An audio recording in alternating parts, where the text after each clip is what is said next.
하루 10분 책 읽기 앙투앙 드 생텍쥐페리의 어린 왕자를 영어로 읽어보겠습니다. The Little Prince.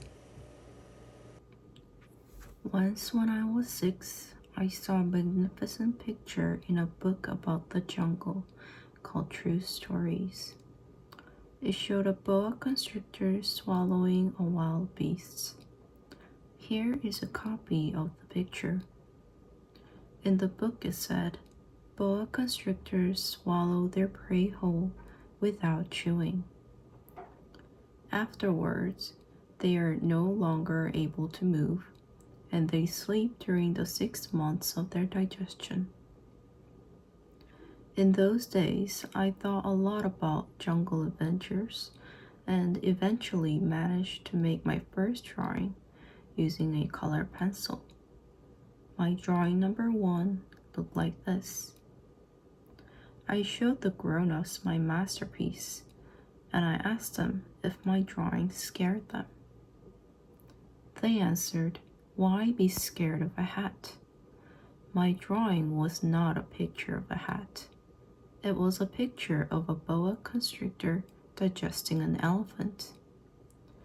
Then I drew the inside of the boa constrictor so the grown-ups could understand. They always need explanations. My drawing number 2 looked like this.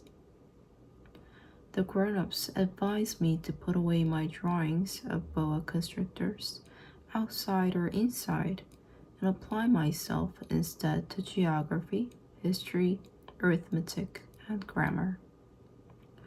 That is why I abandoned, at the age of 6, a magnificent career as an artist. I have been discouraged by the failure of my drawing number 1 and of my drawing number 2. Grown-ups never understand anything by themselves, and it is exhausting for children to have to provide explanations over and over again. So then I had to choose another career, and I learned to pilot airplanes. I have flown almost everywhere in the world, and as a matter of fact, geography has been a big help to me. I could tell China from Arizona at first glance, which is very useful if you get lost during the night. So I have had, in the course of my life, lots of encounters with lots of serious people. I spent lots of time with grown-ups. I've seen them at close range, which hasn't much improved my opinion of them. Whenever I encountered a grown-up who seemed me at all enlightened, I would experiment on him with my drawing number 1, which I've always kept. I wanted to see if he really understood anything, but he would always answer, "That's a hat." Then I wouldn't talk about boa constrictors, or jungles, or stars.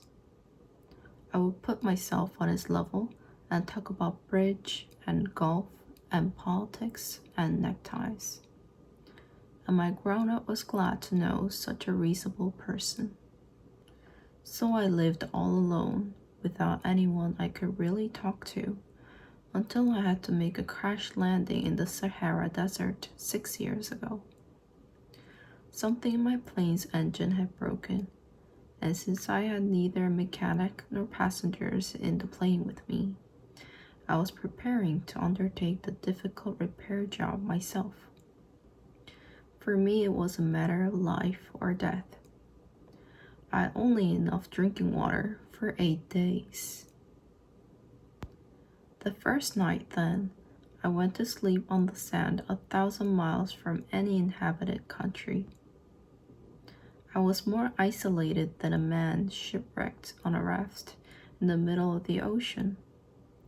So you can imagine my surprise when I was awakened at daybreak by a funny little voice saying, "Please, draw me a sheep." What? Draw me a sheep?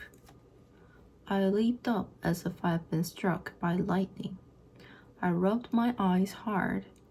I stared, and I saw an extraordinary little fellow staring back at me very seriously. Here's the best portrait I managed to make of him later on. But of course, my drawing is much less attractive than my model. This is not my fault. My career as a painter was discouraged at the age of 6 by the grown-ups. I had never learned to draw anything except boa constrictors, outside and inside.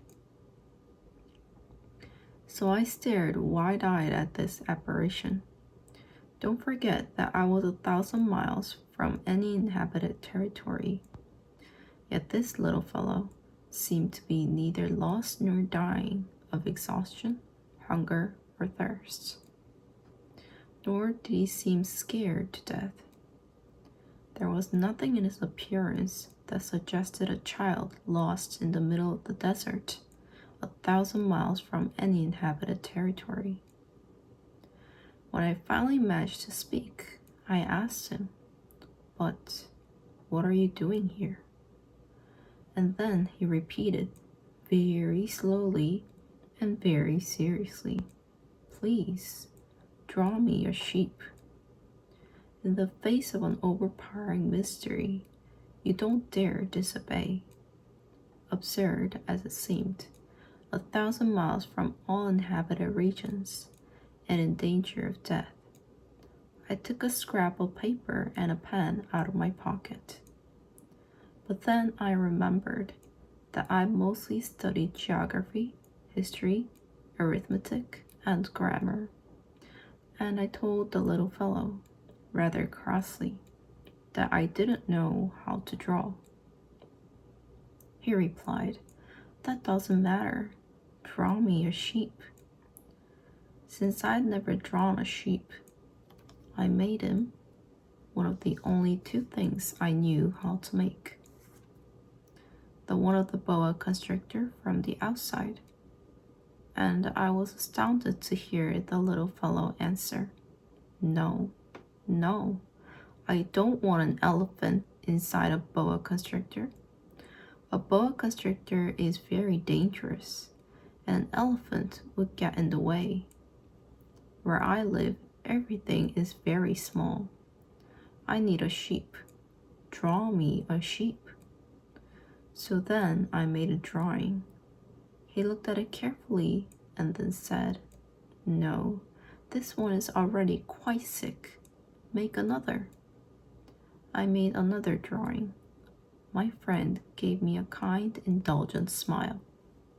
"You can see for yourself. That's not a sheep. It's a ram. It has horns." So I made my 3rd drawing, but it was rejected like the others. "This one's too old. I want a sheep that will live a long time." So then, impatiently, since I was in a hurry to start work on my engine, I scribbled this drawing and added, "This is just a crate. The sheep you want is inside." But I was amazed to see my young critic's face light up. "That's just the kind I wanted. Do you think the sheep will need a lot of grass?" "Why?" "Because where I live, everything is very small." "There's sure to be enough. I've given you a very small sheep." He bent over the drawing. "Not so small as all that. Look, he's gone to sleep." And that's how I made the acquaintance of the little prince. It took me a long time to understand where he came from. The little prince, who asked me so many questions, never seemed to hear the ones I asked him. It was things he said quite at random that, bit by bit, explained everything. For instance, when he first caught sight of my airplane, "I won't draw my airplane. That would be much too complicated for me." He asked, "What's that thing over there?" "It's not a thing. It flies. It's an airplane. My airplane." And I was proud to tell him I could